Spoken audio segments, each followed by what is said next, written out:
just told the Vielen audience. Dank. Guten Tag. Also, you have to say it again. Sorry. I said vielen Dank. Yeah. Und guten Morgen, guten Nachmittag. Yeah. Alles klar? Gut. Are the German words at all? No. No. We should start the press Okay, conference. we will start. Runner will seen on the 7th of October here in German cinema as well. So you just flew in and on promotion tour for the film right now. So maybe, from my opinion, first of all, the film is about decision, ego, second chances at all. So what else makes the film or the movie worth seeing? Yeah, I think you're right. I mean, in the midst of all of those things you described, decision, ego, second chances, there's greed, power, sex. But I think it's a sort of the tale of a good guy, my character Richie, a good guy trying to do the right thing in the wrong place. There's your father in the film giving you good advice. Run, boy, run. Is there the best advice you ever given you? Someone from a private life, or what is the best advice?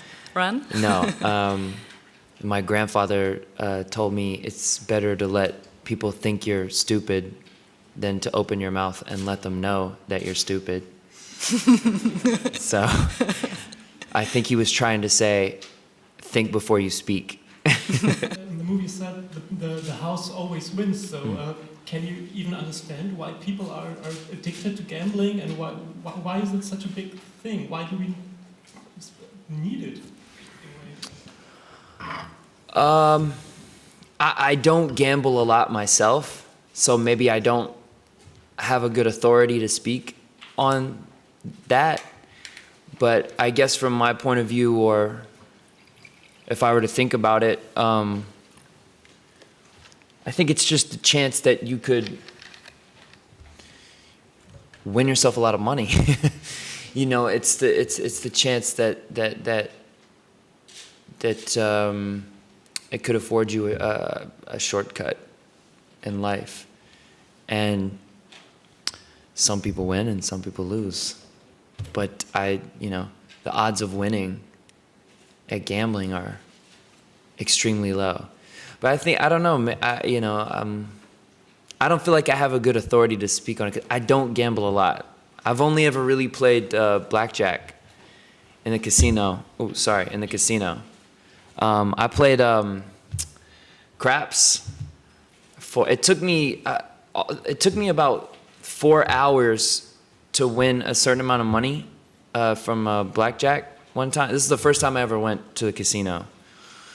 I stayed at the blackjack table for 4 hours, and then when I walked away, I went to the craps table, and in 5 minutes, I lost all the money that I won at the blackjack table. It's probably the best thing that ever happened to me as far as gambling goes, because you see how quickly you can,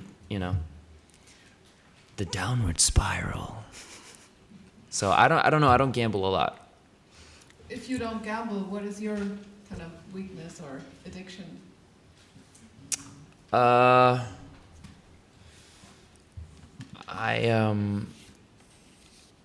I've been told by people in my family that I'm addicted to work. It's probably fair to say. I don't know, but I to be honest with you, I don't know that I think I'm more addicted to the process, because that's what I grew up with. I enjoy making an album. I enjoy making a movie.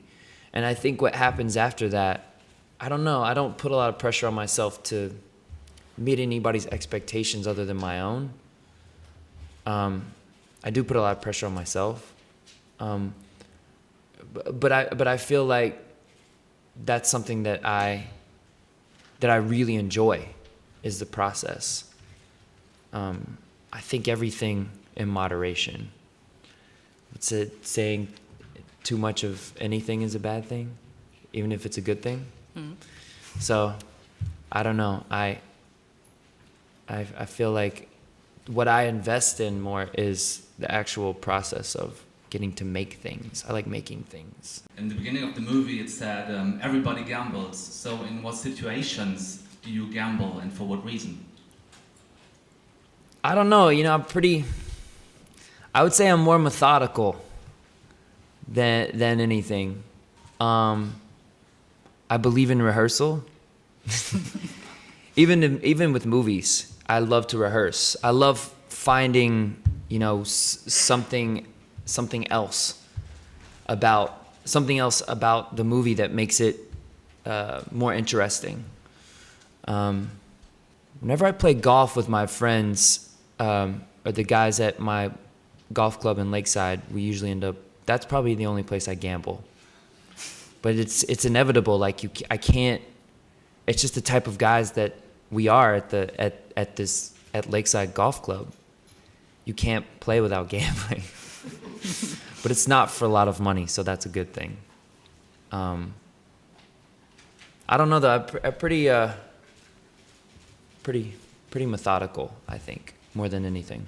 Mr. Timberlake just got a lifetime achievement at the age of 32. How does that feel for you? I mean, it's all weird. downhill. What? It's over. Talking about the bones, right? Yeah, it's all downhill now. I'm sorry, I interrupted you. No, how do you feel about it? I mean, it's a great thing, but you're very young still. I mean, there's a lot to come, we hope. Me too. I hope I'm not done. It's an honor. I mean, it's an honor, that type of a award. I think that I have to be honest with myself about what that specific award means. I mean, I don't know that it's a lifetime achievement award. It's a video, it's the Video Vanguard Award, and I think half of that is because of In Sync and the relationship we had with MTV at the time, where music videos were on television at their height of viewership. I mean, the funny thing is the world watches more videos now than they ever did,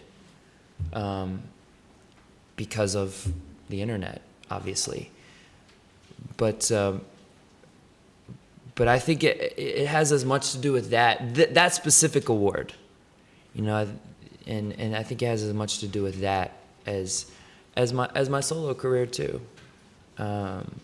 So it's obviously an honor to even be mentioned in the shadow of Michael Jackson.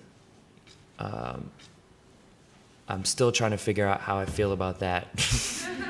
It's truly an honor. It's truly an honor. But also too, I mean, 1981, I was born at the same time MTV was. So I grew up with MTV. And I think everyone in this, I look around this room, I think everyone else in this room kind of has the same relationship with MTV that I have. And Viva, of course, in Germany. And Viva, yeah. And I have a different relationship with Viva than probably Tell us a more lot about of Germans, because this is where we started. This is where I started my music career with NSYNC. So it's a different thing now. I think it's a different thing now. And so I felt very nostalgic in a way. Yeah. And talking about NSYNC again, is there a comeback coming after the comeback on the... No, that was it. Yes or no? That was it. The movie is also about living the American dream. Would you consider yourself living the American dream, or what's your personal American dream?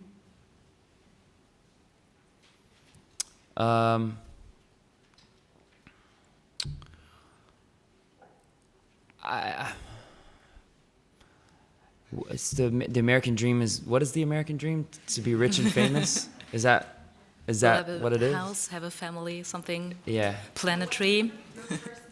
My personal dream? Well, my personal dream was to play in the NBA, so that ain't happening. Then came the Disney Club, right? Yeah, so I just decided to start writing songs and singing. No, I don't know. I would say that I'm kind of living out, my dreams. in a way. I would say that, but I think also I believe in. I guess in sports they'd say practice counts, and in the entertainment industry they'd say rehearsal counts. I think that type of thing matters. I think what we tried to touch on a little bit with Runner was that the modern version of the American dream has changed.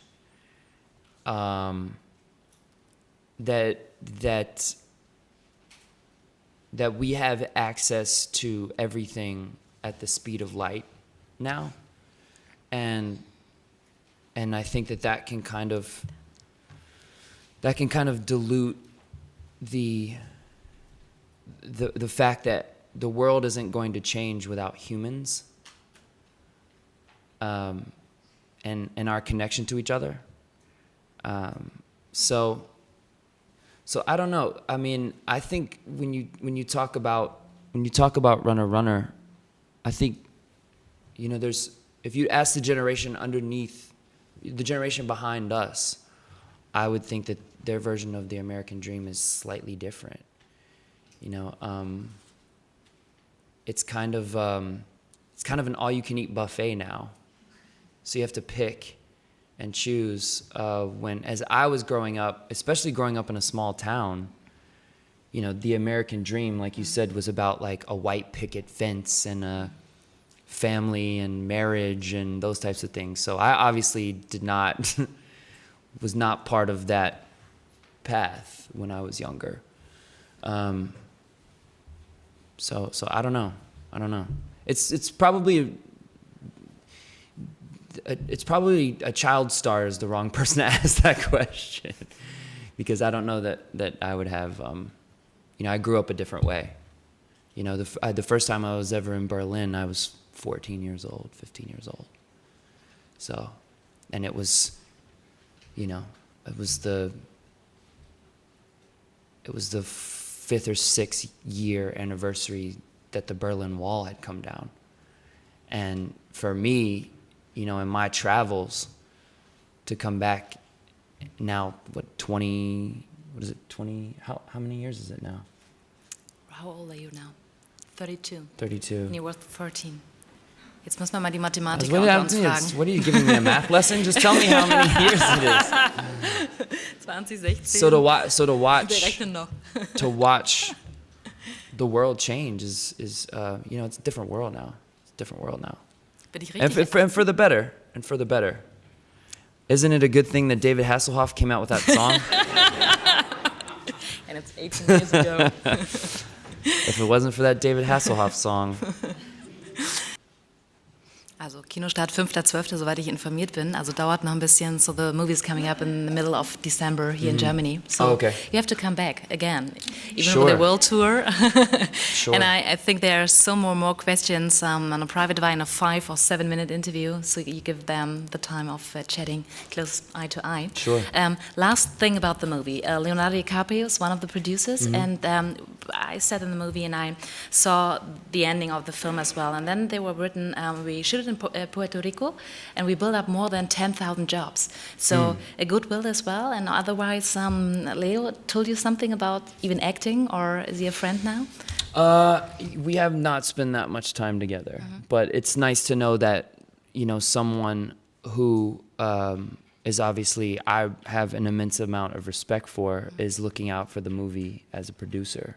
So you feel like you're in pretty good hands with someone like that. Okay, and what do you think? I mean, just telling something about the Coen brothers and now about Runner, thumbs up for this movie as well? Oh yeah, I mean, listen, it's the first time that I feel like I've gotten to make a real thriller. And getting to work with Ben as well, you know, the work that he's done with The Town and Argo, and how he informed so much of the movie. I mean, he was amazing to have on set. Because I think he just wants everyone to be great, and as do I, and so I had a lot of fun working with him. I'd work with Ben And Gammer. again, And Brett Furman as well. Yeah. Thank you very much. Also eine tolle Pressekonferenz und er wird wiederkommen, so we come back, not with NSYNC, but with the one No. guy. No, that would be funny though. Yeah. Yeah. Okay, so thank you very much for your time und viel Thank Spaß you. mit den Interviews. Okay, Big thank Applaus. you. Justin Timberlake. Danke.